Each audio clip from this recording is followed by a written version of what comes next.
Jadi benarlah kata Imam Syafi'i ni. Okey. Wa inna saghiral qaumi in kana aliman kabirun iza ruddat ilaihil mahafilu. Okey.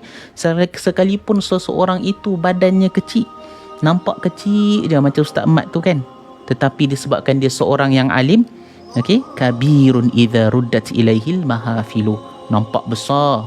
Okey, perkumpulannya selalu dengan orang yang berilmu. Nampak besar sebab apa? Dia ada ilmu.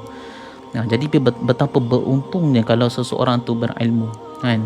Tak mempunyai wajah yang cantik, tak mempunyai wajah yang handsome pun, kalau mempunyai ilmu, maka dia akan dinaikkan darjat di sisi Allah Subhanahu wa taala. Apabila seseorang itu dinaikkan darjat di sisi Allah Subhanahu wa taala, percayalah, maka sekalian orang yang berada di sekelilingnya juga akan menaikkannya, memuliakannya.